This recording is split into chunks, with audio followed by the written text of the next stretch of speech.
היא נזקקה לטיפול רפואי ממושך ורק היום שוחררה מבית החולים. בשיחה עם כתבנו פורת נסאר היא משחזרת לראשונה איך הבילוי הפך לסיוט ודורשת שהמשטרה תחקור באופן יסודי אם הייתה רשלנות שגרמה לאירוע. הנה.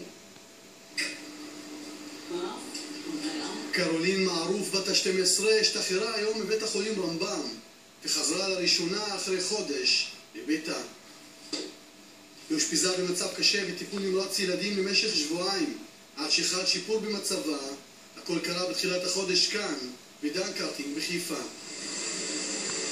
כאן בתמונה השניות לפני התאונה נראית קרולין עם החברים שמחים ביום ההולדת של אחד מהם. בתמונה הזאת היא נראית כשהקסדה לראשה, מוכנה לנסיעה שתזכור כל חייה. היום היא משחזרת לראשונה את מה שקרה.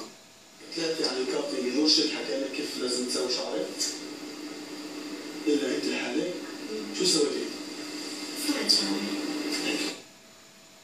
شعري وهو الخبرات حط لي كذا وأنا ما رشت أسوي وأنا عم بشوف شعري على كل مرة. התקשרו אליי ילדים, הם כל הזמן צועקים וזה לא הבנתי, אמרו לי הלך לראש. היא זוכרת הכל, גם את הפגיעה הקשה בראשה לאחר ששערה נתפס בגלגלי אחת המכוניות.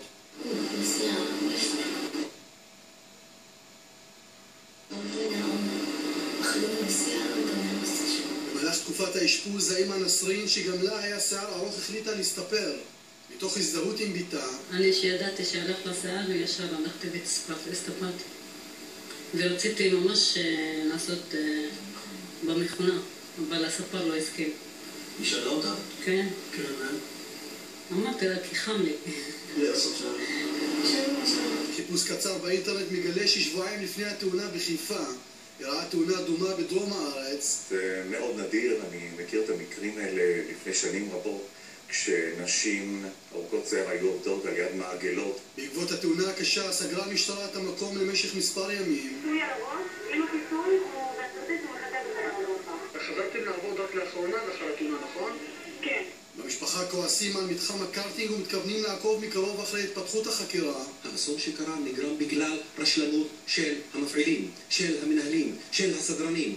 מי שגרם לאסון ישלם את המחיר, גם בפן הפלילי של מאסר וגם בפן האזרחי של פיצויים. אני הייתי כל הזמן מרגישה שאיבדתי אותם עד שהיא יצאה בטיפול נמרץ. כעת מקווים במשפחה של קרולין שהשיער הארוך